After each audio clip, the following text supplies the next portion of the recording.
صل عليه وسلم.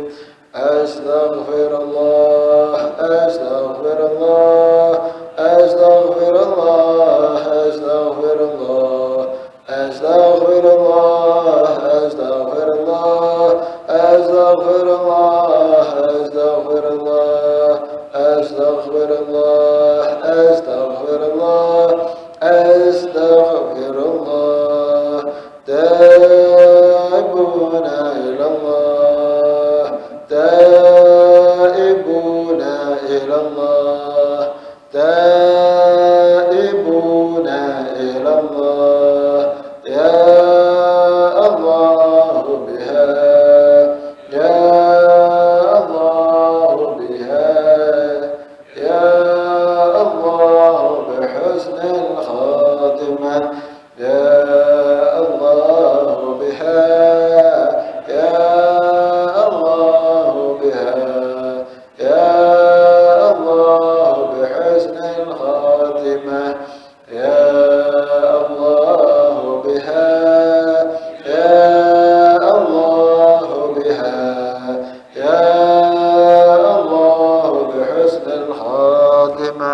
غفرانك ربنا وإليك المصير. لا يكلف الله نفسا إلا وسعها لها ما كسبت وعليها ما اكتسبت. ربنا لا تؤاخذنا إن نسينا أو أخطأنا. ربنا لا تحمل علينا شرك ما حملته على الذين من قبلنا. ربنا ولا تحملنا ما لا طاقة لنا به. واعف عنا واغفر لنا وارحمنا أنت مولانا فانصرنا على القوم الكافرين. آمين. الفاتحة إلى رسولنا وحبيبنا وشفينا رسول الله محمد بن عبد الله وآله وصحبه وأزواجه وذريته إن الله يعلي درجته في الجنة وأمرنا بأسرار من والهم وعلمنا في الدين والدنيا والآخرة. أجعلنا من جزبهم ويرزقنا محبة ويتوفنا على ملتهم ويحشرنا في زمرتهم في خير ولطف وعافية. الفاتحة. أعوذ بالله من الشيطان الرجيم. بسم الله الرحمن الرحيم. الحمد لله رب العالمين الرحمن الرحيم مالك يوم الدين. إياك نعبد وإياك نستعين اهدنا الصراط المستقيم صراط الذين أنعمت عليهم غير المغضوب عليهم ولا الضالين. آمين. الفاتحة إلى روح المجد الله بن عيسى إلى روح النصارى نظيفكم قدم محمد بن علي بعري وأصولهما وفروعهم من الحقوق عليهم أجمعين. الله يغفر لهم ويرحمهم ويعلي درجتهم في الجنة وينفعنا بأسرارهم وأنوارهم وعلمهم في الدين الدنيا والآخرة. الفاتحة. أعوذ بالله من الشيطان الرجيم. بسم الله الرحمن الرحيم. الحمد لله رب العالمين الرحمن الرحيم مالك يوم الدين. إياك نعبد وإياك نستعين اهدنا الصراط المستقيم صراط الذين أنعمت عليهم غير المغضوب عليهم ولا الضالين. آمين. الفاتحة إلى روح سيدنا وحبيبنا وبركتنا وصحب برات كتب أنفاس الحبيب مابا عبد الرحمن عطاس. إلى روح الشيخ خليفة عبد الله بارهاس. وإلى روح الحبيب عبد الرحمن بن عقيل عطاس. وإلى روح حسين بن عمر عطاس وإخوانه. ثم إلى روح العقيل وعبد الله وصالح وبني عبد الرحمن عطاس. وإلى روح الحبيب علي بن حسن العطاس. إلى روح الحبيب أحمد بن حسن العطاس وصولهم فرحهم وبالحقوق عليهم أجمعين. أن الله يغفر لهم ويرحمهم ويعلي درجتهم في الجنة وينفعنا بأسرارهم ونوارهم ونعمهم ونفعنا في الدنيا والآخرة. الفاتحة. أعوذ بالله من الشيطان الرجيم. بسم الله الرحمن الرحيم. الحمد لله رب العالمين الرحمن الرحيم مالك يوم الدين. إياك نعبد وإياك نستعين اهدنا الصراط المستقيم صراط الذين أنعمت عليهم غير المغضوب عليهم ولا الضالين. آمين. الفاتحة إلى أرواح الأولياء والشهداء والصالحين والأئمة الراشدين. إلى أرواح والدينا ومشايخنا ذوي الحقوق عليهم وعلينا أجمعين. ثم إلى أرواح أموات أهل هذه البلدة من المسلمين والمسلمات. أن الله يغفر لهم ويرحمهم ويعلي درجتهم في الجنة وينفعنا بأسرارهم ونوارهم وعلمهم في الدين والدنيا والآخرة. الفاتحة. أعوذ بالله من الشيطان الرجيم. بسم الله الرحمن الرحيم. الحمد لله رب العالمين الرحمن الرحيم مالك يوم الدين. إياك نعبد وإياك نستعين اهدنا الصراط المستقيم صراط الذين أنعمت عليهم غير المغضوب عليهم ولا الضالين. آمين. الفاتحة بالقبول وتمام كل سؤال ومعمول وصلاح ظاهرا باطنا في الدين والدنيا والآخرة.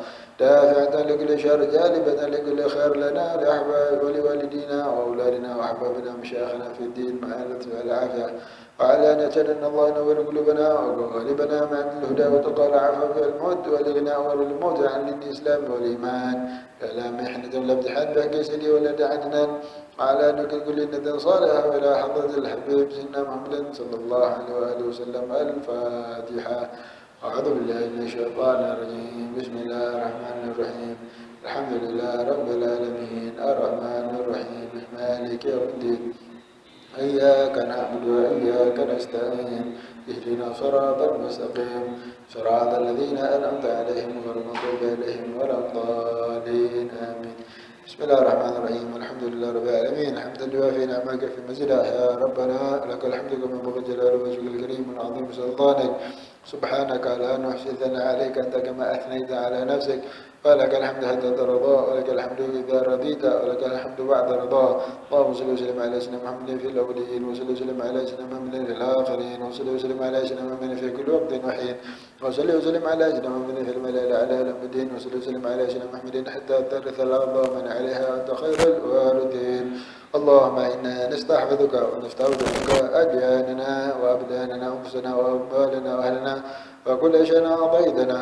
اللهم اجعلنا وإياهم فيك ونفيك منك وعياذك من كل شيطان مريد وجبار عنيد عن ذي بغل ذي حسد ومن شر الذي شر إنك على كل شيء قدير. اللهم جملنا بالعافية والسلامة وحققنا بالتقوى والاستقامة وأعذنا من موجبات الندامة في الحال والمآل إنك سميع الدعاء. وصل اللهم بجلالك وجمالك على سيدنا محمد وعلى آله وصحبه أجمعين وارزقنا كمال المتابعة له ظاهرا وباطنا يا أرحم الراحمين يا أرحم الراحمين يا أرحم الراحمين. بفضل سبحان ربك رب العزة عما يصفون وسلام على المرسلين والحمد لله رب العالمين. الحمد لله رب العالمين. اللهم صل وسلم على سيدنا محمد وعلى آل سيدنا محمد. نوينا التعلم التعليم والتذكر والتذكير النفع الانتفاع الدعوة إلى الهدى والدلالة على الخير والحث على التمسك بكتاب الله وسنة نبيه ابتغاء وجه الله ومرضاته وقرب وثوابه من الله تعالى. رب اشرح لي صدري ويسر لي أمري واحلل عقدة من لساني يفقهوا قولي آمين. بسم الله.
bagi kami pada segala sesuatu yang telah Engkau berikan dan peliharakanlah kami daripada kejahatan apa-apa yang telah Engkau putuskan. Dan adalah imam mendidikan suaranya dengan mulut dan baru dalam amin kami di dalam belakang, dan jangan mereka mengangkat tangan ketika berpulang kerana perkara itu tidak sabit. Ini datang daripada perbuatan Rasulullah SAW. Kemudian para makmum ini dan imam hendaklah meneruskan bacaan sendiri-sendiri lepas pun hingga ke akhirnya, iaitu Fa'innaka tarti wa la tubda ala yukra la tubda Fa'innaka tarti wa la yukra alai wa innahu la yuzillu man walai wa la yu'izzu man adai tabarakta rabbana wa ta'alai fakal hamdu ala ma qalai astaghfiruka wa atubu ilaik wa sallallahu ala sayyidina Muhammadin wa ala alihi wa sahbihi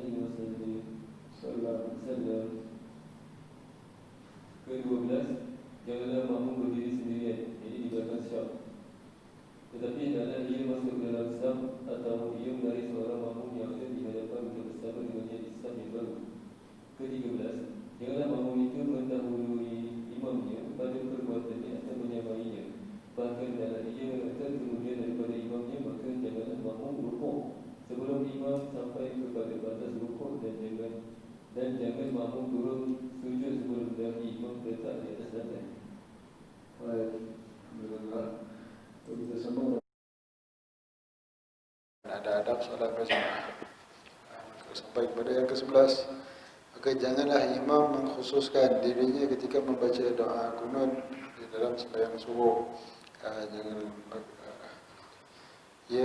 hendaklah ia berdoa dengan lafaz Allahumma hdina. Maka jangan diucapkan Allahumma hdini. Jadi ketika membaca doa kunut, hendaklah dengan lafaz jama', dengan doa sendiri-sendiri. Sebab ada hadis Nabi sallallahu alaihi wasallam yang melarang, la ya'ummu ahadun qauman wala ya'ummu ahadun qauman la ya'umma 'abdun qauman wa yakhussa nafsuhu bid-da'wah dunahum fa in fa'ala faqad khanahum ay intaqath thawabahum bitafidihim ma dhalab lahum. Maka makruh kalau imam doa sendiri, Allahumma hdini. Maka itu hadis Nabi sallallahu alaihi wasallam. Maka jangan kalau satu orang jadi imam kepada satu kaum, maka jangan dia doa untuk diri sendiri, maka yang lain aminkan. Maka mereka imam itu telah khianatkan kepada jemaah, telah khianat kepada jemaah. Maka makruh kalau imam baca doa sendiri. Ini ketika doa kunut. Kalau selain daripada doa kunut, baca doa sendiri. Rabbi khuli warhamni wajburni warfa'ni warzuqni wahdini wa'afni wa'afani. Ketika tahiyat pun sama, Allahumma khuli ma qaddamtu ma akhartu. Ini ketika dalam bacaan dalam solat semuanya kalau lafaz sendiri-sendirilah. Tapi kalau doa kunut, baca kuat. Baca kuat dan ramai. Baca di kuat ramai. Walaupun sembahyang itu sembahyang siang. Walaupun sembahyang siang baca doa kunut. Misal apa? Subuhnya dah terlajak. Misal apa nama? Inilah kan, masa subuh dah terlajak, baca doa. Subuh gajah kan. Taklah semua dia terlajak sikit. Dia terlajak sikit sipi-sipi. Oh, dah habis keluar waktu. Misal, jadi dia punya baca Fatihah baca kuat ke perlahan. Kan? So, dah masuk waktu syuruk lah kan. Masuk syuruk lah. Dah habis subuh, terbit matahari dah. Dia punya Fatihah baca kuat ke perlahan. Fatihah baca perlahan, surah baca perlahan. Sebab dah habis. Bisa rakaat pertama ada waktu, baca kuat. Rakaat pertama masih ada waktu. Rakaat pertama baca kuat, Fatihah kuat, surah baca kuat. Masuk rakaat kedua, jam pun dah berbunyi. Habis waktu subuh. Maka baca Fatihah perlahan. Disunat kesempatan jadi siang kan.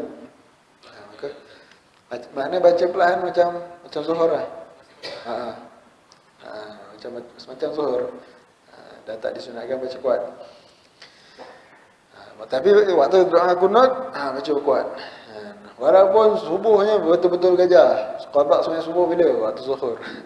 Berjemaah ramai qada subuh waktu zuhur misal. Ni waktu bila? Waktu musafir lah kan. Waktu musafir pergi tempat, penat sangat tertidur semua sampai subuh baru bangun kan. Sebab waktu dah bertukar. Ni kadang selalulah berlaku kan. Kalau orang yang bermusafir pergi ke tempat luar, jadi sembahyang semuanya waktu zuhur kan, sebab waktu time dah bertukar. Solat Jumaat kalau baca doa kunut baca kuat kan. Solat Jumaat baca doa kunut nazilah lah kan. Baca doa kunut nazilah, baca kuat. Kalau di Hadramaut ada satu amalan. Dan di Hadramaut ada amalan daripada zaman Syekh Abu Bakar bin Salim. Pada zaman Syekh Abu Bakar bin Salim ada amalan qada sembahyang subuh, qada sembahyang berjemaah. Amalan itu kerana beramal dengan satu riwayat ini. Syekh Abu Bakar bin Salim, ulama lain semua pandang hadis riwayat itu tak ada sumber yang sahih kan, ulama yang lain. Tapi Syekh Abu Bakar bin Salim beliau di antara ulama yang besar, dan beliau yakin idenya boleh diamalkan. Lalu kalau di Hadramaut satu tempat saja mengamalkan solat qada berjemaah. Kan kita bulan Ramadan akhir Jumaat. Kadang-kadang kita ada dapat WhatsApp, tapi yang kita dapat dalam WhatsApp tu tak betul cara. Bukan sembahyang 4 rakaat niat untuk qada tebus kafarah semua tak. Kalau ada hutang betul wajib qada. Tak ada cukup 4 rakaat untuk tampung semua tak ada. Yang disebarkan oleh WhatsApp tu kebanyakannya yang dapat tak betul. Yang diamalkan di Hadramaut, mereka tak ada qada kan.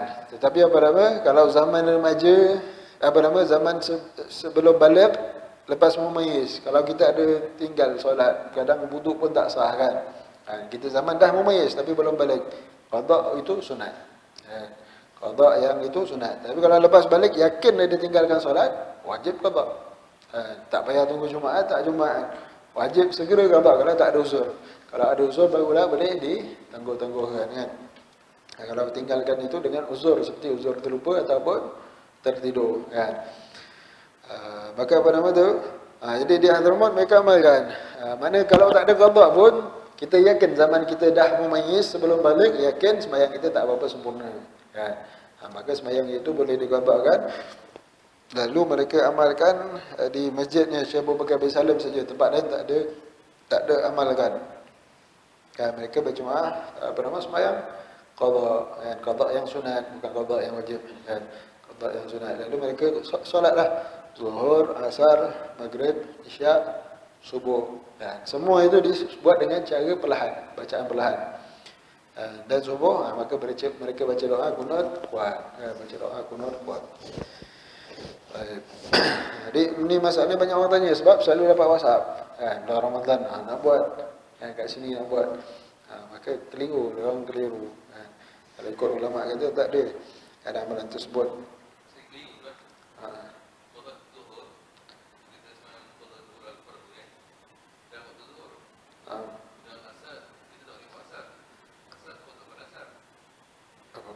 Boleh.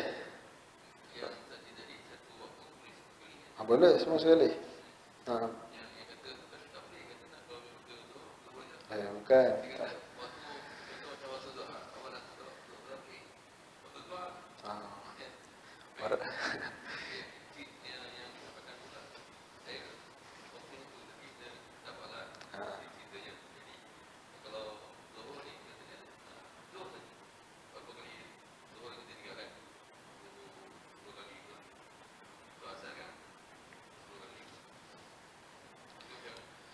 Dia bila namanya sembahyang qada, ditengok ada uzur ke tak ada uzur. Awak tinggalkan solat itu kerana uzur ke tak ada uzur. Tak ada uzur seperti saja tinggalkan, ataupun uzur yang tak diterima seperti terlupa. Seperti dia terlupa dengan buat benda yang makruh. Terlupa sebab apa? Tengok TV. Terlupa dengan sebab main game. Terlupa dengan sebab buat benda-benda larang, bersembang. Terlupa macam tu tak dikira uzur. Tapi kalau terlupa terlupa yang dikira uzur seperti tengah buat kerja ni, tengah jahit baju, cari nafkah, buat benda yang bukan makruh lah. Cari nafkah terlupa, belum sembahyang. Ingat nak sikit lagi nak siapkan jahit baju ni. Terlupa belum sembahyang maghrib, belum sembahyang zuhur, dah masuk asar. Ataupun tidur sebelum masuk waktu. Tidur sebelum masuk waktu. Sikit lagi nak masuk zuhur misalnya, dia tidur, bangunnya dah asar. Kan sebelum subuh tidur, bangunnya dah habis subuh, itu yang selalu lah kan. Jadi tidur kerana sebelum masuk waktu itu dikira uzur. Tapi dah masuk waktu dia tidur. Tidur dah masuk waktu dia tidur. Kemudian ketika dia tidur tu yakin boleh bangun dalam waktu ke tidak? Dia yakin boleh bangun dalam waktu, maka tidur tu dikira uzur. Misal isyak, isyak panjang, bolehlah tidur, boleh bangun nanti. Isyak panjang, sekali tak bangun, tidur habis kan. Maka tu dikira uzur kan. Jadi tidur sebelum masuk waktu confirm dikira tidur yang uzur. Ini tidur dah masuk waktu dia tengok. Kalau tinggalkan solat, kalau tidur itu ketika dia tidur itu dia yakin boleh bangun, maka tidur itu dikira uzur juga. Tapi kalau dia yakin memang tak boleh bangun, dah mengantuk sangat dah ni kan. Rasa memang subuh baru bangun kan. Maka tidurnya itu tak dikira uzur, maka tidurnya itu berdosa walaupun dibangun dalam waktu kan. Jadi kalau macam tu, selain daripada tidur dan terlupa, maka tak ada uzur solat kan, kecuali daripada musafir dan sebagainya. Ada lagi lah tambahan musafir kan, musafir. Maka selain daripada itu, jadi kalau solat yang ditinggal dengan ada uzur, maka sunat dia segera solat qada. Kalau dia nak terlambat-lambatkan qada, boleh, tak dosa. Kalau solat yang ditinggalkan dengan ada uzur yang diterima, dia sunat segera qada. Bangun-bangun terus qada itu sunat. Bangun-bangun tu dah subuh lambat nak pergi kerja. Nak solat dulu boleh. Dekat tempat kerja nak solat pun boleh. Sebab tidurnya ada uzur. Tapi kalau qadanya itu dengan uzur yang tak diterima, seperti buat benda lara tadi, tidur dah dah yakin memang dah masuk waktu, dia tidur juga yakin memang tak boleh bangun kan. Dia tidur, maka wajib dia bersegera. Wajib dia segera. Macam zaman muda-muda dia banyak tinggalkan solat. Sebab apa? Tak ada uzur, saja malas nak solat. Malas nak solat bukan uzur. Jadi apa hukum dia? Wajib dia segera qada. Habiskan masa untuk qada. Apa? Subuh, zuhur, asar, maghrib, isyak. Selesaikan. Tak kira waktu. Tak kira waktu. Wajib. Itu kaedah yang asal. Tapi solat sunat boleh tak? Solat sunat tak boleh. Awak hutang wajib belum siap. Buat yang sunat macam mana? Haram. Itu hukum asal. Hukum asal. Jadi, maka di antara kaedah ulama untuk memudahkan untuk orang qada, zuhur, qada zuhur.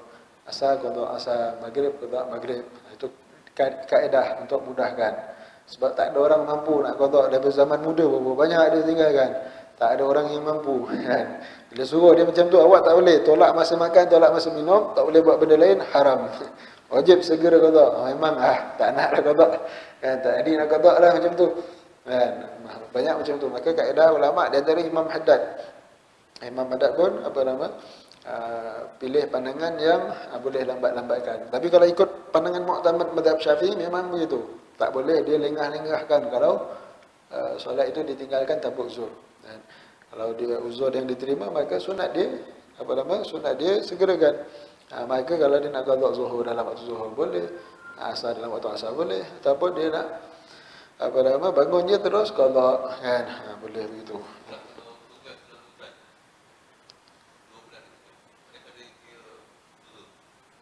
Tugas dalam hutan.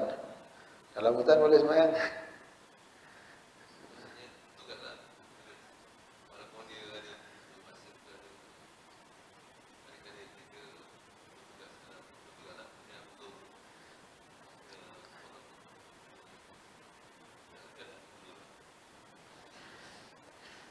Uzur mana? Uzur meninggalkan solat ke?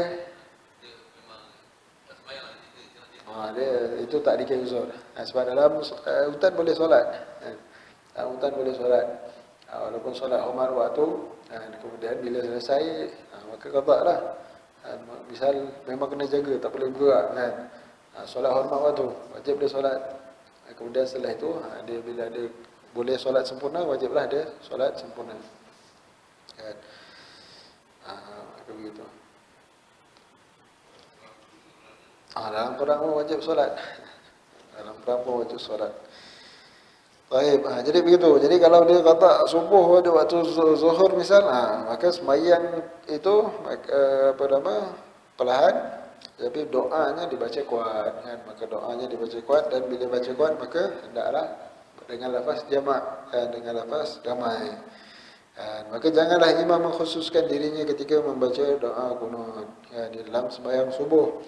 Maka hendaklah ia berdoa dengan lafaz Allahumma hdina fi man hadait. Ya Allah, tunjukilah akan kami bersama orang yang telah Engkau tunjuki. Allahumma hdina fi man hadait. Tunjuki, yakni bagi kami hidayat. Hidayat kat sini. Dan hidayat dalam Rabbighfirli warhamni wajburni warfa'ni warzuqni wahdini. Hidayat kat situ. Doa dalam Fatihah, Iyyaka na'budu wa iyyaka nasta'in ihdina. Hidayat kat situ hidayat apa? Hidayat makna dengan hidayat taufik. Hidayat kita ada 3 hidayat kan. Satu hidayat petunjuk mana yang betul, mana yang tak betul, mana yang mana yang baik, mana yang jahat.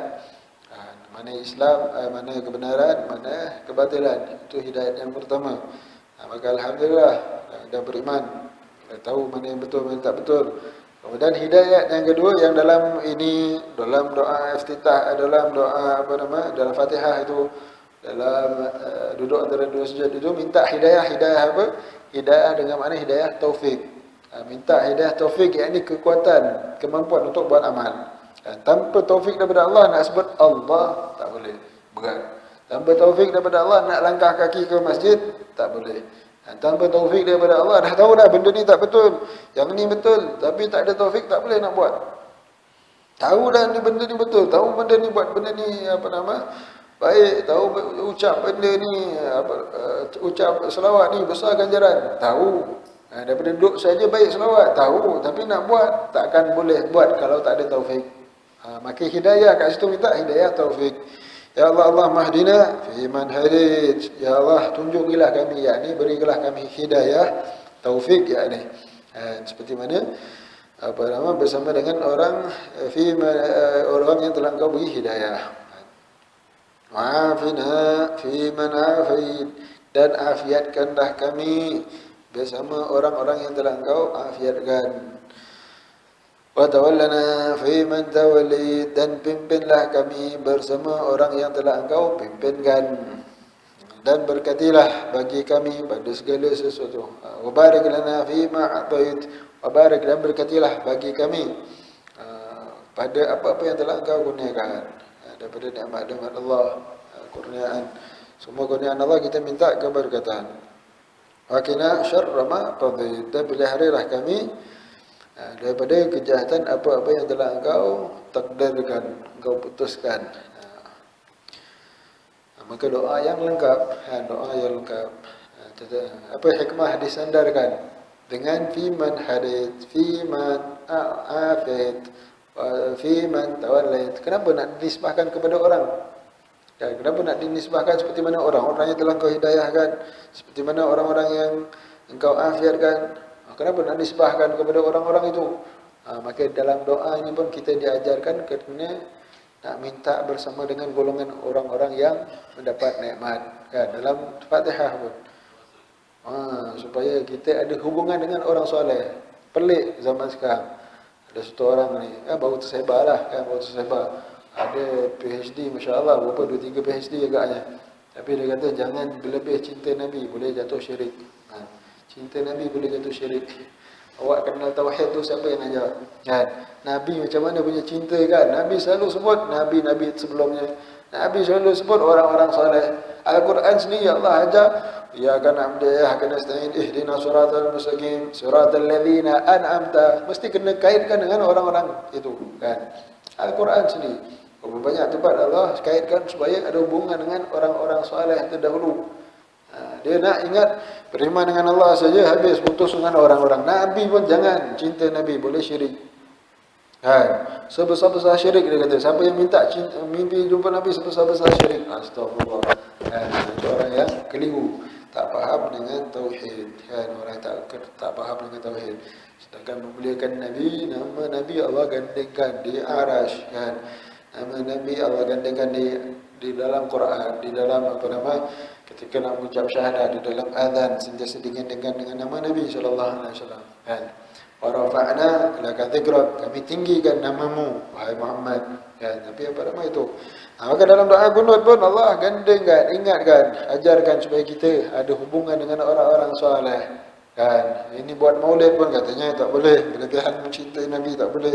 Kat mana lebihnya, kan? Cinta pun tak ada, kan? Apa tak lagi berlebihan, kan?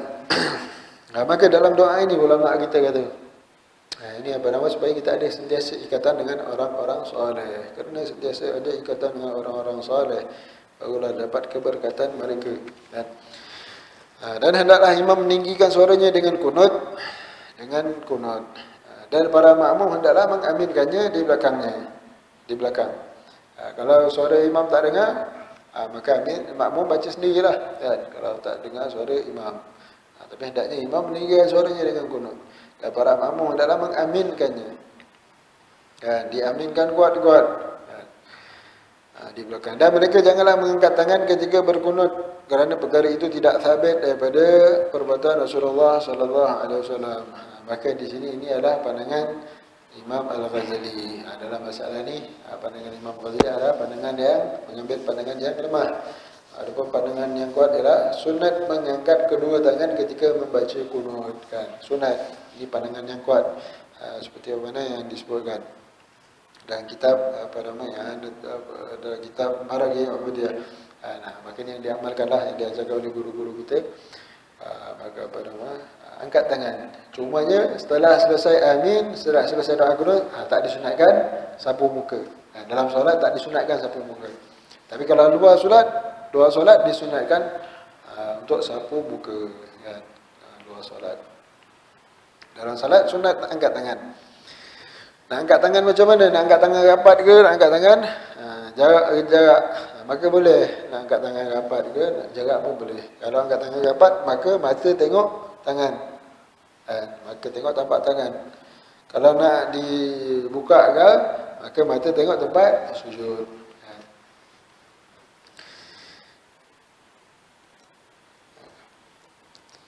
Kemudian para makmum hendaklah membaca sendiri-sendiri lafaz qunut mulai perkataan fa innaka taqdi wa la yuqda 'alaik sampai ke akhir lafaz qunut, yaitu fa innaka taqdi wa la yuqda 'alaik wa innahu la yadhillu man walait wa la ya'izzu man 'adait tabarakta rabbana wa ta'alait falakal hamdu 'ala ma qadait wa nastaghfiruka wa natubu ilaik. Maka pada malam ini makmum baca sendiri-sendiri sebab ini adalah pujian, kan? Artinya maka sesungguhnya engkau lah yang menghukum, bukannya engkau yang dihukum, dan sesungguhnya tidak akan hina orang yang engkau pimpin dan tidak akan mulia orang yang engkau musuhi.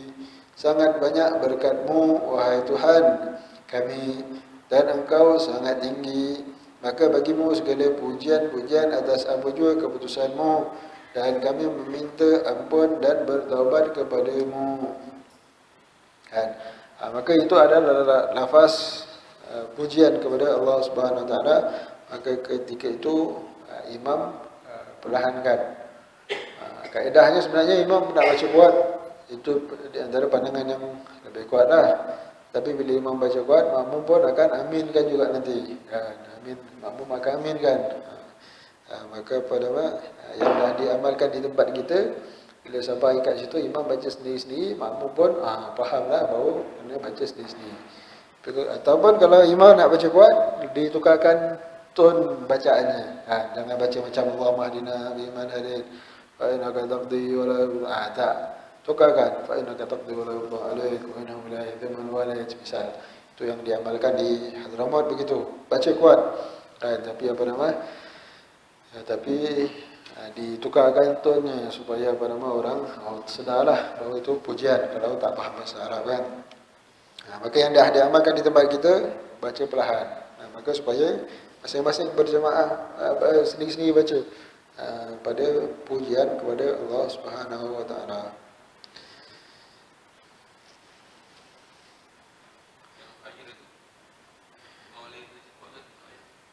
Wa sallallahu ala sayyidina Muhammad wa ala alihi wa sahbihi wasallam. Ini dibaca kuat. Ini dibaca kuat. Dan sunat berjamaah makmum ucapkan amin. Ini selalu yang amin yang ujung ni yang orang tak baca dah. Amin yang ujung tak dibaca. Ini sepakat Imam Ibn Hajar, Imam Ramli kata sunat. Wa sallallahu ala sayyidina Muhammad Nabi wa ala alihi wa sahbihi wasallam. Amin. Sepakat Imam Ibn Hajar, Imam Ramli kata dua-dua kata sunat. Tapi dah yang amin yang ujung dah tak, orang tak amin dah. Yang tambah Nabi Ummi boleh. Ada riwayat Muhammad Nabi Ummi wa ala alihi wasallam, kan. Jangan keliru wa sallallahu ala sayyidina Muhammadin wa ala alihi wasallam, kan. Kalau Allahumma salli, kalau ikut itu dia nak baris lim ke lam, kan, wasallim ke wasallam, dia ikut daripada salla tu. Kalau Allahumma salli, kalau salla tu dibaca salli, wasallim. Kalau salla wa sallallahu wasallam, dia ikut baris itu. Fi'il apanya, kalau fi'il madhi ke fi'il amar, kan, dengan makna doa. Wa sallallahu fi'il madhi tapi atas makna mustamir, ini talab doa. Baik, kemudian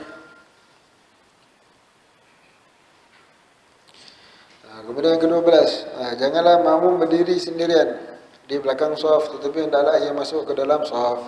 Kerana Kerana ada pandangan yang mengatakan kalau solat sendiri seorang-seorang kat dalam satu saf, maka solatnya batal. Ini pandangan mazhab yang lain, mazhab Imam Ahmad bin Hanbal kata silap. Maka jangan solat sendiri-sendiri. Tapi kalau kita tak ada apa uzur, dia solat sendiri, tak nak ikut saf, malaslah nak berjalan ke depan, nak solat ujung kat sini. Misal ke Masjidil Haram, misal besar jauh, layanlah kan, sakit lutut apa semua. Semayang ataupun takut tak sempat, itu lain. Tapi rugi tak dapat pahala saf. Ada pandangan yang kata tak dapat pahala berjemaah kan. Maka masuk saf kan, masuk dalam saf ataupun buat saf yang baru kan, buat saf yang baru. Caranya macam mana? Caranya masuk dalam saf dulu. Misal misal macam mana? Misal masuk dalam saf, berdiri pada sebelah sana, kemudian angkat takbir, baru tarik orang supaya rapatkan. Kan? Sepatutnya cara yang betul, misal kalau dua orang tengah sembahyang berjemaah, seorang imam lah, seorang imam, seorang macam biasalah kan sebelah kanan. Masuk orang yang ketiga, kita ni sepatutnya berdiri sebelah kiri, sama macam orang sebelah kanan tadi. Di sikit. Kemudian kita angkat takbir dulu, Allahu Akbar. Kemudian sama ada imam ke depan, lalu makmum dua ni rapatkan saf. Ataupun imam kekal tempat imam, makmum dua ni berundur ke belakang, rapatkan saf. Itu kaedah rapatkan saf yang betul, tapi susah nak jumpa orang amalkan. Biasanya dia berdiri standby kat belakang saf yang dah sedia ada lah. Dia tepuk kawan tu dulu ke, dia angkat takbir, selalunya dia tepuk dulu lah kan. Orang tu pun terus berundur. Maka itu kaedah yang tak berapa tepat lah kan? Tak berapa tepat. Kaedah yang tepat, dia berdiri pada sebelah kiri, sebaris dengan saf makmum yang sebelah kanan tadi kan. Kemudian angkat takbir dulu, baru dia berundur dua-dua, rapatkan saf kan. Itu kaedah yang betul. Tapi tak ramai orang yang tahu kaedahnya, maka tak kisahlah buat macam mana pun, yang penting dapat saf kan.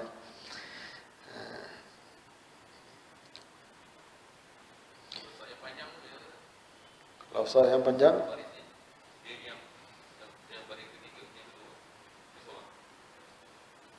dia seorang.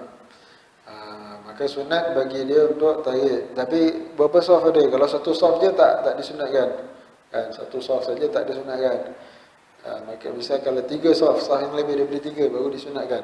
Kan, saf yang lebih daripada 3 sunat bagi orang yang sembahyang seorang untuk tarik satu orang. Untuk tarik satu orang untuk teman dia sembahyang dalam saf yang keempat lah. Maka tapi ada syarat. Orang yang nak ditarik itu mesti faham hukum. Kalau orang yang ditarik tak faham hukum, kan jadi bergaduh. Apa ni kacau? Orang sembahyang nak ajak main pula. Kalau tak faham hukum. Mesti syarat dia kena faham hukum. Orang yang nak ditarik itu. Dia tahu, tapi orang yang nak ditarik kadang tak tahu. Maka mesti faham hukum baru boleh ditarik. Dan saf tu ada lebih daripada 3 saf kan. Baik. Kemudian yang ke-13, janganlah makmum itu mendahului imamnya pada perbuatannya atau menyamainya kan. Ditakuti orang yang angkat kepalanya sebelum imam angkat kepala daripada rukuk, baru ditukarkan kepala menjadi kepala himar, kan, kepala kedai. Mafhum hadis Nabi sallallahu alaihi wasallam. Maka haram. Kalau tak ada uzur maka haram bersegera angkat mendahului imam, haram. Sembahyangnya sah, sembahyang sah. Mendahului imam. Tapi kalau menyamai beriringan makruh. Kan, menyamai makruh, mendahului haram. Mendahului 2 rukun batal, haram dan batal. Kalau 2 rukun dia mendahului. Imam masih rukuk, dia dah i'tidal. Dan dia imam masih berdiri, dia dah rukuk dulu. Lepas rukuk dia i'tidal. Lepas i'tidal imam masih berdiri lagi baca surah panjang, dia turun je sujud. Mula dia dah rukuk, haram. Kemudian dia i'tidal.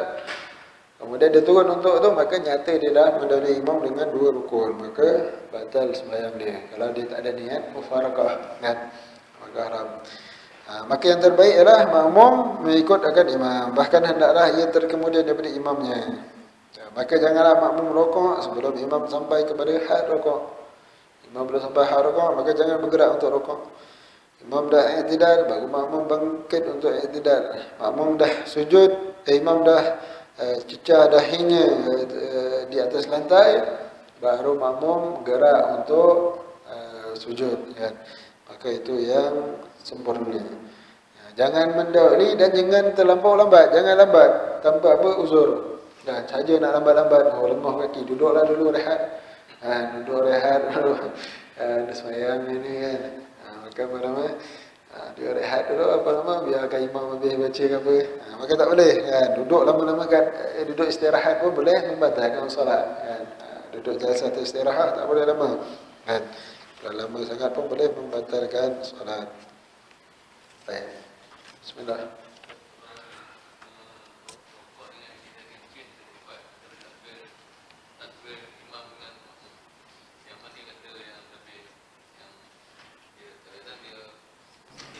Takbir macam mana? Takbiratul ihram. Keliru.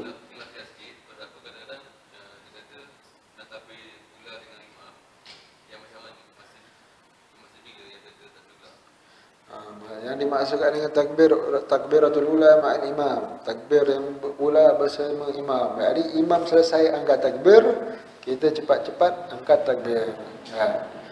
Bukan bersegera, bukan bersama imam, mana Allah Akbar, imam Allah, dia pun Allah. Tak boleh, tak sah takbir makmum.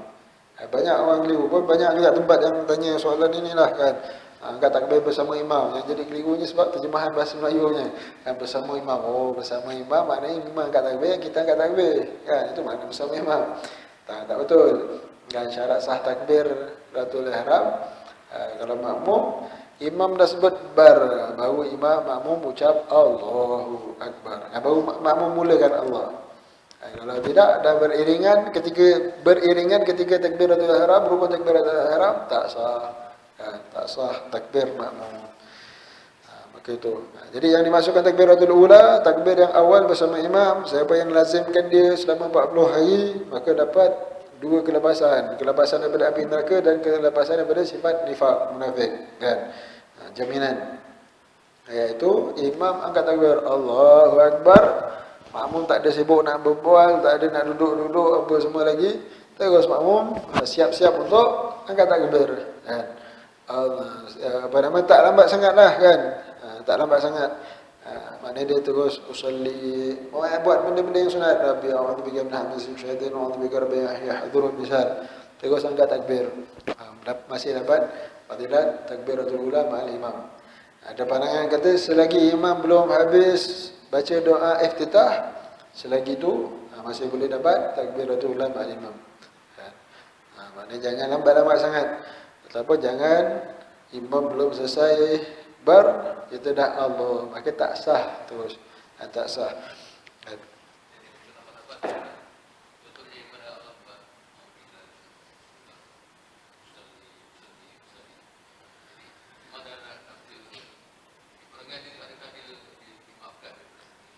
Kalau dia ada keuzuran macam tu, maknanya dia dah sibuk untuk solat. Maknanya dia dah sibuk dah, memang dah ada sah lah. Dia terus nak masuk, lambat sikit dia nak masuk dia punya niat, maka tak insya-Allah tak mengganggu dia punya itulah.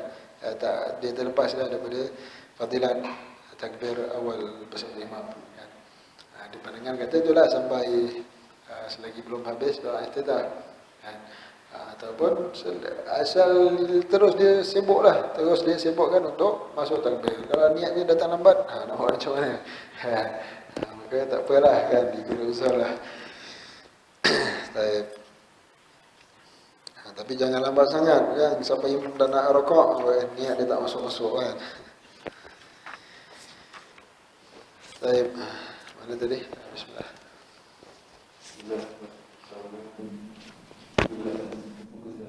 Ada pada hari Jumaat. Ketahuilah olehmu bahawa hari Jumaat itu adalah hari raya tarawih. Siapa kita udah main ini, tengok sikit lah, ada syarat-syarat jadi imam. Sebagai tambahan kita tengok sedikit daripada syarat-syarat menjadi imam. Di antara syarat-syarat menjadi imam yang disebutkan dalam syarah kepada kitab ini. Syarah kepada kitab ini itu Hidayah Maraghi Ubudiyah kan. Maraghi Ubudiyah ini syarah kepada kitab Bidayah Hidayah dikarang oleh Imam Syekh Nawawi Banten. Kan biasanya orang syarah guna kitab syarah inilah ketika baca kitab Bidayah Hidayah. Dan antara apa nama ini Syekh Nawawi Banten ada letak syarat tambahan. Di antara syarat sah untuk jadi imam ada 16. Maka yang pertama adalah mumayyiz. Ya, mumayyiz. Kalau belum mumayyiz tak sah. Budak-budak belum mumayyiz tak sah jadi imam.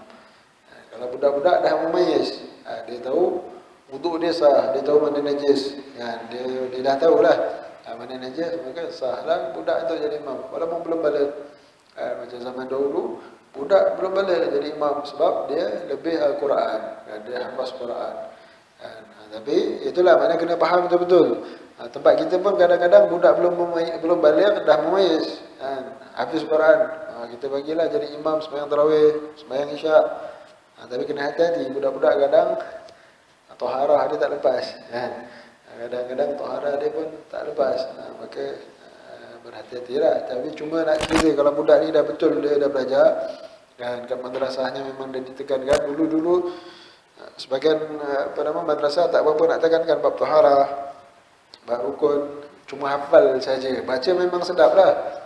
Tapi bab hukum makam tak ditekankan. Maka kena hati-hati. Tapi misal kata budak ni dia dah belajar hukum makam, syarat sah wuduk dia tahu. Maka tak ada masalah untuk budak jadi imam. Tapi yang lebih afdal yang jadi imam ada pula lain. Yang lebih afdal mestilah yang dah berkahwin kan. Ada banyak syarat-syarat afdal jadi imam, ada banyak kan. Antara orang musafir dengan orang mukim. Orang mukim lebih afdal jadi imam. Antara imam ratib dengan imam tak ratib. Imam yang dilantik dengan imam dengan orang yang tak dilantik kan. Siapa yang layak untuk jadi lebih afdal? Siapa yang lebih layak? Tentulah imam ratib kan. Pada imam yang bertugas maknanya. Misal itu hari bertugas. Maka dia yang lebih afdal untuk jadi imam. Dan dia boleh kedepankan. Siapa yang dia nak kedepankan boleh. Siapa lah. Dia sama ada dia ke depan ataupun dia nak tolak ini seorang ustaz datang ataupun seorang yang ceramah jemputan. Jemputlah. Dia boleh. Ada hak. Kalau orang jemputlah. Imam ada. Orang lain ni tak ada hak. Tak ada hak. Dan ustaz dia tu pun sepatutnya kalau misalnya maka tak boleh. Kena tanya siapa imam bertugas. Kalau imam bertugas kata silakan, barulah silakan. Dan barulah boleh ke depan. Maka itu yang lebih afdal. Cuma kat sini cerita tentang mana yang sah tak sah kan. Maka kalau ditanya sah tak sah, budak boleh. Budak boleh jadi imam. Dan adalah orang yang berakal dengan orang yang gila. Orang gila ataupun orang yang majnun, orang yang majnun. Walaupun orang soleh, ada kadang orang majnun. Orang majnun ni apa? Kalau kat tempat kita mungkin tak apa nak nampak. Kalau di Yaman ada, selalu kadang-kadang kita nampak. Orang majnun ni ataupun orang kat tempat kita panggil macam gila isim lah. Gila isim. Dengan sebab beramal. Ini bukan dengan sebab beramal. Tetapi akal perkara yang dia nampak tu perkara yang dahsyat. Lalu akalnya macam tak berapa nak tampung. Lalu akalnya macam hilang. Akalnya hilang akal. Dia ni orang soleh. Tapi kadang dia nampak perkara yang dahsyat. Misal dia ditunjuk dengan azab neraka misal. Azab orang dalam kubur dia nampak. Dan perkara-perkara gaib dia nampak. Lalu akal dia macam tak berapa nak stabil. Macam orang ni kita boleh ikut dia jadi imam tak? Maka dia datang hal dia. Orang tengah datang hal. Atau orang terlalu cinta dengan Allah, lalu dia cakap benda yang pelik-pelik. Macam zaman sekarang, kalau kita buka Facebook, banyak orang hentam siapa? Siapa yang orang hentam sekarang? Wali Allah yang besar. Siapa dia? Syekh Ibn Arabi. Syekh Ibn Arabi ada orang kata, bukan orang biasa, ustaz-ustaz juga. Yang tak berapa nak faham. Dia kata kafir. Walhamdulillah. Yang kata Syekh Ibn Arabi ni wali siapa? Berapa ramai ulama-ulama Islam. Ulama Islam ramai yang kata Syekh Ibn Arabi wali Allah. Habis yang kitabnya ulama-ulama kata jangan baca. Sebab kitabnya dikarang dalam keadaan dia tengah datang hal. Dia apa nama tengah datang hal, tengah orang mabuk cinta, tulisan merapu. Kitab-kitabnya tulisan ditulis dalam keadaan tengah mabuk cinta kepada Allah SWT. Tak nampak apa, nampak Allah. Itu yang tulis merapu je. Tulis merapu. Jadi itu wali Allah. Kitab-kitabnya. Jadi orang-orang yang sekarang hukum, ini kitab macam ni ditulis macam ni kafir, ni cakap macam ni kafir. Kalau tengok zahir memang kafir, tapi siapa yang cakap? Orang-orang biasa ke cakap? Orang yang tergelam dengan dunia ke cakap? Ataupun orang yang tergelam dengan cinta kepada Allah? Tengok macam mana kisah Laila Majnun, si Majnun, kan? Semua benda dia pergi cium. Orang mengkutuk, apa kau ni dengan anjing macam ni? Kau tak tahu ni anjing ni pernah lalu rumah Laila tau. Anjing ni pernah lalu rumah Laila. Dengan anjing, silakan wahai anjing. Apa benda kau ni, gila sangat kan? Orang tengah mabuk cinta. Jadi Syekh Ibn Arabi dia tengah mabuk cinta. Jadi tulis macam itu, mengapu. Ada ulama kita memang larang baca kitabnya sebab tulisan orang yang tak faham. Kita tak akan faham, kan? Contoh seperti apa dalam hadis, ada Nabi SAW ceritakan satu orang yang dia terlampau gembira dengan Allah, dia tengah bermusafir kat padang pasir, kat gurun, dia punya bekalan semua hilang, bekalan dia hilang, kedai tunggangan dia hilang. Lepas tu dia murah Allah, macam mana ni bekalan makanannya semua dia letak pada kedai tu, kedai kaunter kan. Sekali dia tidur sekali hilang. Macam mana ni, dah tengah padang pasir, makanannya semua habislah mati tengah ni. Ya Allah, macam mana ni, risau, cari-cari tak jumpa, dah dia tertidur. Bangun tidur, tengok kedai dia kaunter ada depan mata. Dia punya suka dia, alhamdulillah, ya Allah, engkaulah hamba, akulah Tuhan. Dia doa macam tu, terlampau suka, terlampau suka. Jadi lafaz itu kafir tak kafir? Lafaz itu kafir tak kafir? Kalau saja-saja cakap kafir lah. Tapi hati dia macam mana? Hati dia nak kata Allah lah Tuhan, dia ni hamba, kerana terlampau suka, terlampau gembira sampai dia kata ya Allah, engkau lah hamba, aku lah Tuhan, macam tu kan. Maka itulah ulama buat kisah apa yang terjadi kepada Syekh Ibn Arabi. Beliau dalam keadaan mabuk cinta kepada Allah, nampak segala-galanya, nampak Allah je, tak nampak apa dah. Lalu tu yang tulis kitabnya banyak benda merapu. Benda merapu pada orang yang tak faham. Tapi kalau orang yang faham, fahamlah. Dan tak ada siapa yang boleh faham melainkan orang yang faham sama jalan dengan Syekh Ibn Arabi. Maka ulama-ulama kita begitu pandangan. Beliau wali Allah yang besar. Beliau wali Allah yang besar. Sekarang kitab Futuhat Makkiyah itu kitab yang besar bagi orang yang faham. Bagi orang yang tak faham memang akan sesat jalan. Maka dilarang baca, dilarang simpan, dilarang untuk membacanya. Jangan baca sikit-sikit pun jangan. Ada sebagian orang kata, Syekh, orang kata kepada Imam Haddad lah, saya nak baca yang mana saya faham je, saya tak faham, saya tinggalkan. Yang kamu tinggalkan tu dah betul lah, kamu tinggalkan. Aku tak risaukan yang itu, aku risaukan apa yang kamu faham. Betul ke kamu faham seperti yang dikehendaki oleh Syekh, tuan pengarang kitab? Betul ke apa yang kamu faham tu, yang kamu rasa faham tu, betul ke tak betul? Maka begitu. Maka orang sekarang begitu berani hukum kafir kepada wali Allah. Waliyadzubillah, takut takut Allah murka. Lalu man ada li waliyan faqad adantuhu bil harb. Sesiapa yang menyakiti akan waliku, maka aku telah izinkan, isytiharkan perang kepada orang tersebut. Orang yang diperangi Allah, takut diharamkan daripada dapat rahmatnya Allah Subhanahu wa taala. Maka jadi walaupun satu orang itu salih tapi dia majdzub, maka tak boleh jadi imam. Tak boleh jadi imam. Maka kena orang yang waras lah, dan orang yang waras untuk jadi imam. Itu sebab Imam Ghazali dengan Imam Ahmad, abangnya Ahli Sufi, tapi kedepankan Imam Ghazali. Lalu ditegur, apa baju kau banyak darah kan? Apa pasal aku tengok baju kau penuh dengan darah? Tak ada darah. Lalu baru Imam Ghazali, sebelum beliau berjalan dengan jalan tasawuf, lalu beliau kata, dalam solat tengah fikir masalah haid, kan, masalah hukum hakam haid. Lalu itu. Jadi itu hendaklah orang berakal, kan. Maka orang yang akalnya waras. Dan yang ketiga adalah Islam. Kan? Rabi' lelaki. Maka kalau nak jadi imam lelaki mesti lelaki. Kan? Tak boleh orang perempuan. Ataupun lelaki jadi imam kepada khunsa. Orang perempuan tak boleh jadi imam kepada khunsa. Orang perempuan boleh jadi imam kepada perempuan saja. Dan kemudian hendaklah mukallaf kalau itu nak sembahyang Jumaat daripada 40 orang. Dan yang keenam, janganlah orang yang nak jadi imam hendaknya solatnya itu bukan solat yang dia wajib qada. Kalau dia wajib qada, dia dah solat, tapi solat itu wajib kena ulang balik semula. Seperti apa? Seperti orang yang solat hormat waktu. Orang yang solat hormat tu sempurna tak wudu dia? Wudu dia tak sempurna.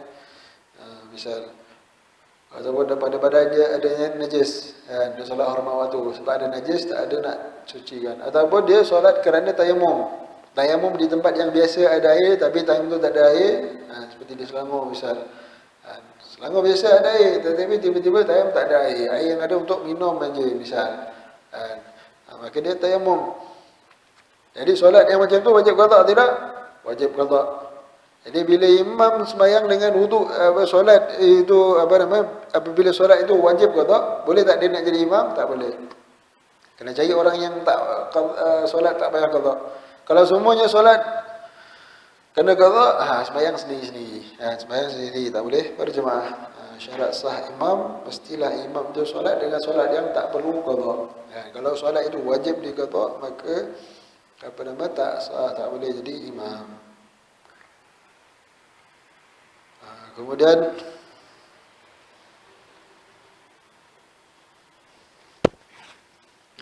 yang ke 7, la yakuna hajim, janganlah imam itu masuk dalam solat tanpa berijtihad pada perkara yang perlu diijtihad seperti kiblat. Boleh tak imam nak, makmum semua dah ijtihad mana arah kiblat, tapi imam ikut tak berijtihad. Mana arah kiblat dia tak ijtihad, sana ke sini kiblat. Hantam jelah. Yang penting menghadap mana je pun menghadap Allah juga. Tak sah. Mesti ijtihad dahulu. Ijtihad dahulu mana arah kiblat. Jangan imam dia pakai hantam aja. Dah masuk waktu ke belum? Yang penting sembahyang. Tak kisahlah masuk waktu ke belum. Jadi pakai langgar saja, maka tak layak, tak sah jadi imam. Tak sah jadi imam. Kemudian yang ke-9, janganlah imam itu membaca dengan lagu bacaan Quran yang boleh mengubahkan makna seperti Fatihah. Fatihah dibaca dengan lagu yang boleh mengubahkan makna. Dan yang ke-10, janganlah imam itu yang bisu, kecuali dia jadi imam kepada orang yang bisu juga. Dan yang ke-11, janganlah imam itu tak boleh baca dengan betul pada huruf yang sama. Misalnya kalau dia tak boleh baca sebut ra, makmumnya pun tak boleh sebut ra, baru boleh jadi imam. Kalau imamnya tak boleh sebut ra, makmumnya tak boleh sebut, makmumnya boleh baca penuh, tak boleh. Ataupun makmumnya tak boleh baca pada dal. Imam tak boleh sebut ra, makmum tak boleh sebut dal, maka tak boleh jadi imam kepada makmum itu kan. Kena cari orang lain lah jadi imam. Dua-dua tak boleh jadi imam, tak ada perkataan yang dia tak sebut betul, maka dua-dua tu tak boleh sembahyang berjemaah, kecuali kena ada cari orang yang ketiga yang boleh baca betul.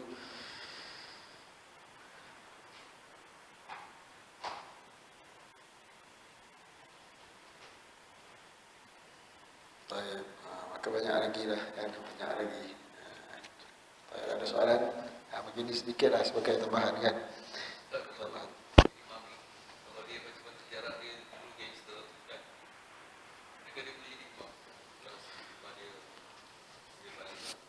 Lepas dia bertaubat, maka boleh jadi imam. Dari segi jadi imam boleh, walaupun sekarang dia masih gangster, sah jadi imam. Ada hadis Nabi sallallahu alaihi wasallam, sallallahu kulli barin fajir kan. Atau kama kata Nabi sallallahu alaihi wasallam, solatlah di belakang semua, sama ada yang orang baik ataupun orang jahat, boleh jadi imam. Walaupun gangster besar nak jadi imam ni boleh. Salih khalfa kulli barin fajir. Baik dia nak sembahyang depan orang baik ke orang jahat ke boleh. Kan? Yang penting sembahyang dia betul lah, sembahyang sah. Ni gangster ni tapi Fatihah dia bagus. Oh, boleh jadi imam. Kan? Sembahyang itu sah. Sembahyang itu sah. Cuma dari segi afdal, carilah imam yang soleh, imam yang wara, imam yang zuhud, imam yang halil maghfur. Salat khalfal maghfur, ghafirlah. Solat di belakang orang yang dapat pengampunan, kita dapat pengampunan. Kan? Maka bagus jadi imam, cari yang itulah ada beberapa ciri-ciri imam yang afdal. Ada beberapa ciri imam yang afdal. Tapi kalau nak cerita sah tak sah, sah. Walaupun dia gangster sekarang, bukan cerita dulu. Walaupun sekarang gangster lagi, sah. Tapi kalau afdal, maka afdal yang betul-betul soleh lah.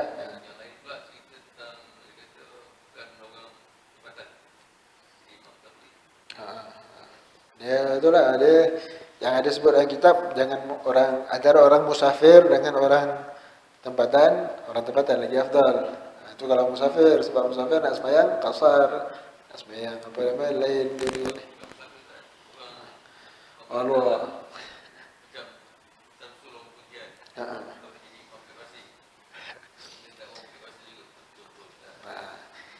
Tapi kalau ramai orang memang tak suka macam tu, tak suka orang luar jadi imam, maka bagusnya janganlah menjadi imam kepada kaum yang tak suka. Sebab kalau memang dia tahu orang semua tak suka dia, tak suka dia, memang tak suka. Misal dia nak jadi imam, maka solat macam tu tak diangkat, tak diterima Allah.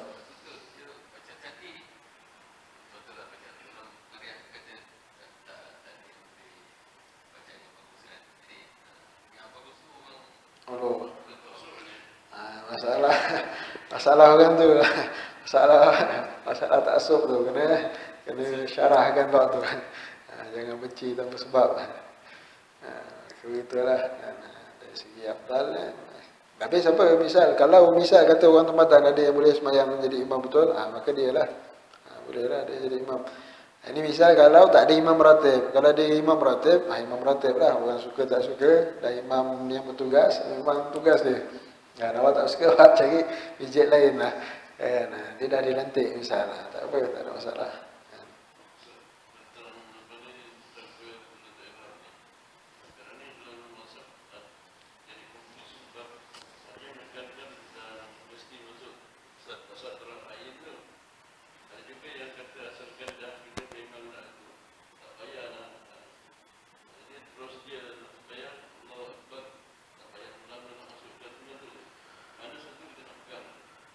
Kita pegang ikut apa yang ulama mazhab Syafi'i ajarkan.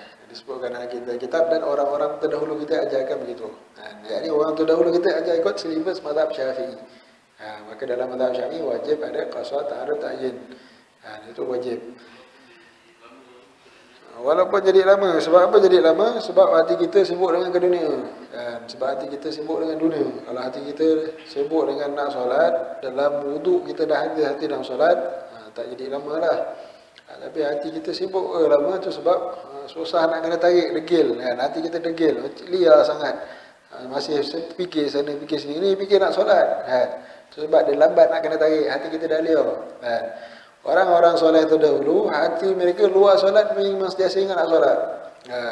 Hum fi salatihim daimun. Mereka sentiasa dalam solat. Tengah makan pun macam dalam solat. Itu keadaan orang-orang soleh. Itu sebab angkat takbirnya Allah Akbar, mudah saja.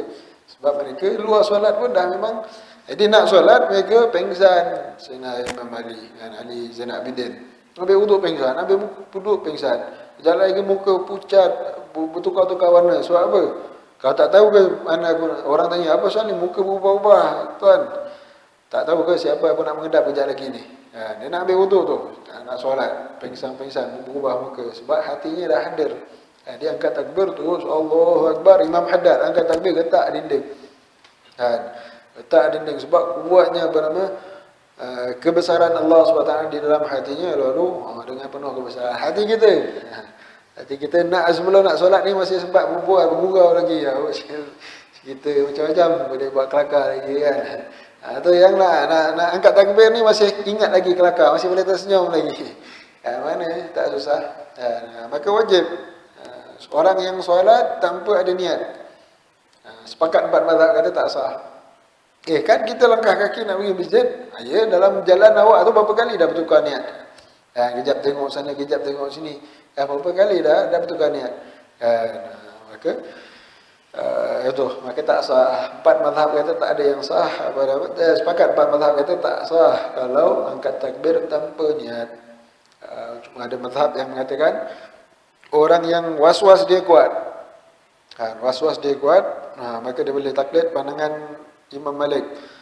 Yang mana hadirkan hati sebelum angkat takbir, dia hadirkan hati betul. Usalli, dah hadir hati dah. Aku nak solat ni, aku nak solat fardu isya. Aku nak solat fardu isya ikut imam. Dapat hadir hati terus Allahu Akbar. Itu boleh. Bagi orang yang kuat was-wasnya, dia boleh taklid pandangan Imam Malik. Hadirkan niat sebelum angkat takbir. Datang je niat terus Allahu Akbar. Maka boleh taklid. Itu ada pandangan Imam Malik. Tapi kalau tadi kat rumah datang masjid nak solat lah. Sampai solat terus Allahu Akbar. Dalam hati fikir apa? Fikir benda-benda macam-macam. Maka tak sah. Empat mazhab kata tak sah. Yang ada pandangan Imam Malik, datang niat wajib. 4 mazhab semua kata niat sebab dalilnya innamal a'mal binniat. Dalil niat apa? Niat itu ada qasad ta'arud ta'yin. Aku nak solat. Solat apa? Fardu, bukan sunat. Sunat fardu apa? Fardu isya. Ikut imam apa. Maka itu 3 tu mesti ada kan. Kemudian apa nama itulah kan. Kemudian angkat takbir. Kalau boleh ketika takbir itu atau ketika takbir dia datangkan niat. Kalau boleh lah. Itu yang sepatutnya kan. Lepas takbir baru datang niat. Susah degil dia tarik-tarik tak sampai. Tak bertakbir je lah dulu kejap lagi pasang niat. Tak sah. Dah angkat takbir baru datang niat. Nak solat fardu isya. Tak sah. Dia yang tak apa tu kalau tak nak lafaz. Tak nak lafaz tak ada masalah. Daripada rumah dia datang niat dah. Daripada rumah sambil dia berjalan, aku nak pergi masjid ni, nak solat, aku solat fardu isya. Jumaat sambil berjalan dia dah hadirkan hati nak solat. Sampai dia sahab tengok angkat takbir. Mudahlah.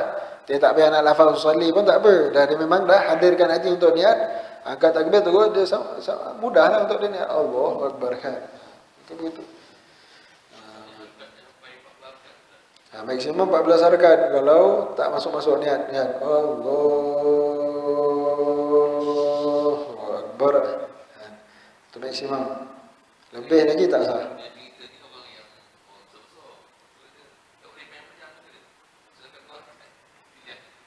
Afdalnya pendek. Lagi pendek lagi afdal. Kalau Imam Nawawi kata Allahu Akbar walaupun 1 harakat, walaupun tak kena dengan ahli tajwid kan. Allah patutnya 2 harakat. Kalau ikut Imam Nawawi 1 harakat. Sebab apa? Sebab lagi cepat dia masuk dalam solat lagi bagus. Walaupun tak kena dengan tajwid, tapi jangan kita buat sebab nanti jadi keliru, makmum was-was. Sah tak sah imam punya takbir. Allahu Akbar pendek sangat kan. Maka jangan kita buat macam tu. Kita ikutlah tajwid kan. Allahu Akbar. Kalau 2 harakat itu lagi afdal. Tapi kalau tak boleh masuk, maka ikutlah macam mana yang dia boleh kan. Wallahu a'lam bishawab. Ada satu kalau ngomong tersebut tentang tengok ada beberapa Ustaz yang kata dia buat Ustaz baru dibakar. Apabila bicara di dari orang yang benar ataupun yang tepi. Kalau dia nak buat sah baru, semua dah penuh kan, semua dah penuh. Dia ambil orang yang tepi. Ambil orang yang tepi dari sebelah kanan kiri tak keliru. Jawapannya minggu depan. Allah alam sah. Tapi ambil daripada orang yang kiri, ambil orang yang tepi. Kalau tak silap sebelah tepi kiri. Tepi kiri. Cuma tak apa nak pastilah jawapan tersebut kena cek boleh semua. Allah alam sah.